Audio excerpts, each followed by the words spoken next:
जो अगर मेरे बारे में बुरे भी बोले हो तो कहीं ना कहीं बुराई बोल के भी दुनिया को बता दिया कि संघर्ष नाम की कोई चीज़ आई है, संघर्ष टू नाम की कोई चीज़ आई है, तो मेरे लिए बुरे नहीं है, वो भी सही है कि उनका अपना पॉइंट ऑफ व्यू है। और हम सबको मैं एक सोचे कि सब लोग हमें प्यार करें, तो ये संभव हो नहीं। जिनको बुरा बोलना है वो बुरा आपको बोलेंगे, क्योंकि उनके मन में ही है कि मुझे बुरा बोलना है।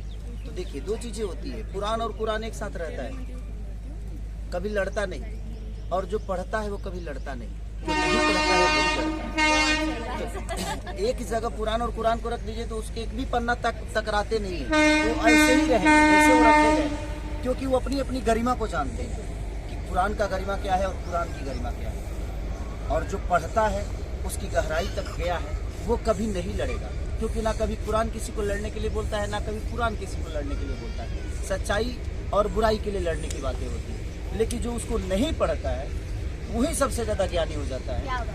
और दुनिया में एक चीज़ तो है कि आप अगर कभी जाइएगा ना, कहीं बहुत ऊंचे पे जाइएगा ना, तो उतना ऊंचा जाने की क्षमता तो उसकी नहीं है जो आपकी बुराई कर रहा है। उसकी क्षमता इतनी है जो आपको 10 गाली दे सकता है। तो वो अब उसके पीछे के संघर्ष वो कभी देखा नहीं ना, संघर्ष करके तो बड़ा हुआ ही नहीं है। हाँ, उतना आप ऊँचे हैं जो उसको गाली देने के भी काम आ पा रहा है। तो ये सब चीज़ों पे फोकस नहीं करना चाहिए। ऐसे लोग तो आपके जीवन में मिलते ही रहेंगे।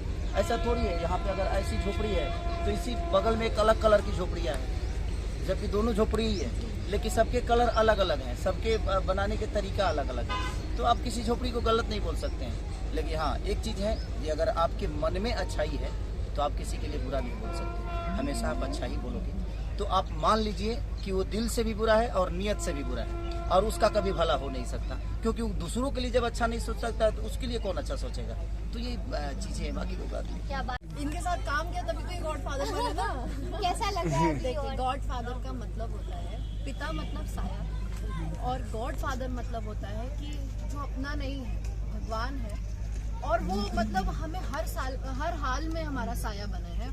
सर के लिए मैं इसलिए बोलती हूँ गॉडफादर, अभी बहुत लोग बहुत सारी चीज़ें बोलते हैं, पर सर के लिए मैं इसलिए गॉडफादर ये शब्द इस्तेमाल करती हूँ। ये बहुत बड़ा मतलब है इसका।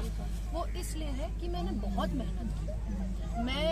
मैंने लिटरली अप्रिसिएशन के लिए मैं रोई हूँ। मैं बहुत वैसा हुआ कि कोई रिसीव ही नहीं कर रहा है, मैं इतनी मेहनत कर रही, कोई देख ही नहीं रहा, किसी को मतलब ही नहीं है। तो मैंने भी अपने काम में फिर चीज़ें उतना, मतलब कहते हैं ना कि पैशन है, मेरे पैशन को कभी किसी ने समझा ही नहीं। यहाँ पे लोग बिजनेस कर रहे हैं, लोगों को बिजनेस पॉइंट ऑफ व्यू से करना है, हम पैशन के लिए आए थे, वो काम ही नहीं हो रहा था।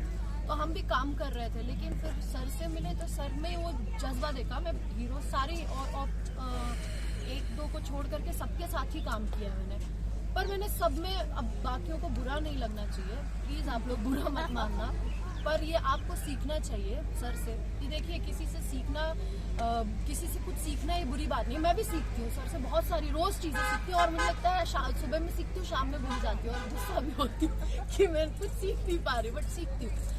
सीखना चाहिए सभी हीरोज़ को। अब जैसे हम हीरोइनों से सीखेंगे या जो भी है, तो आप लोगों को भी सीखना चाहिए कि काम के प्रति ईमानदार होना बहुत ज़रूरी है।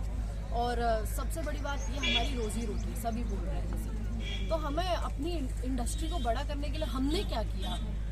हमने तो बड़ा कर रही है इंडस्ट्री, हमने अपनी इंडस्ट्री को बड़ा करने के लिए क्या किया? कल को कोई सवाल पूछे तो उसका जवाब आपके पास रहे, वैसा कुछ काम करना चाहिए। तो इसलिए अब सर वो चीज़ें करते हैं, और सर ने मुझे सपोर्ट किया। उन्होंने, जो किसी ने नहीं देखा मेरी मेहनत, और ये चीज़ें बोलते वक्त मैं थोड़ी इमोशनल हो जाती हूँ, तो मुझे मैं नहीं देखा किसी ने, तो वो चीज़ अप्रिशिएट की सर ने, इसके लिए मैं गॉडफादर कहती हूँ। और मुझे आज इतनी बड़ी फिल्म गॉडफादर जो हम कर रहे हैं, वो स्टेप अहेड दैन संघर्ष 2 है। ऑब्वियस सी बात है, हर इंसान को अपने पिछले काम से ज़्यादा अच्छा काम करना चाहिए, और बहुत अच्छी फिल्म है ये। मैं ऐसे एक नॉर्मल सी चीज़ कहूँ तो ज़िंदगी है, बस जो हर इंसान की ज़िंदगी होती है, ज़िंदगी है, पर किसी की ज़िंदगी में उतार चढ़ाव ज़्यादा होते हैं, किसी में कम होता है।